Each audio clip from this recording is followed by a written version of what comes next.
அந்த ஆட்டுக்குட்டி அண்ணாமலை டைம் உள்ளடா பைத்தியக்கார பயல.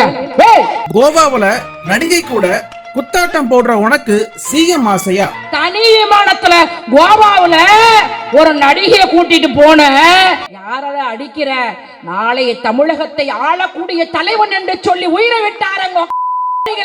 அப்படி வந்த திமுகடா 3 மீட்டிங் ஆரம்பிக்கிறானுவ. நான் தான் முதலமைச்சர். ஏண்டா தமிழ் மொழிக்காக செம்மொழி அந்தஸ்தை பெற்று கொடுத்தீர்களா? இல்ல தமிழ்நாட்டு மக்களுக்காக ஏதாவது செய்தீர்களா? இது புனிதமான மேடை. அவர்களை பற்றி பெயரை நான் சொல்லவில்லை.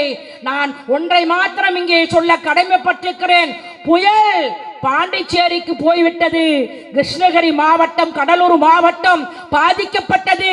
நாளைய தமிழகத்தை ஆளக்கூடிய மாண்புமிகு துணை முதலமைச்சர் உதயநிதி ஸ்டாலின் நேரடியாக செல்கிறார். அதுதான் திராவிட முன்னேற்ற கழகம். அது மாத்திரம் கிடையாது. திருவண்ணாமலையிலே அங்கே மேலே உருண்டு பாறை, கீழே வந்து 6 பேர் இறந்து விட்டார்கள். ஆனால் எப்படியாவது காப்பாற்றி விடலாம் என்று மாண்புமிகு துணை முதலமைச்சர் ஓடோடி செல்கிறார். ஆனால் அவரை காப்பாற்ற முடியவில்லை. 18 மணி நேரம் காத்திருந்தார் என்று சொன்னால் இவர் துணை முதலமைச்சரா, வருங்கால முதலமைச்சரா? அங்க ஐயால 3 மீட்டிங் ஆரம்பிச்சிச்சு. அன்னைக்கு நீ என்ன பண்ண? தனி விமானத்துல கோவாவுல ஒரு நடிகையை கூட்டிட்டு போன.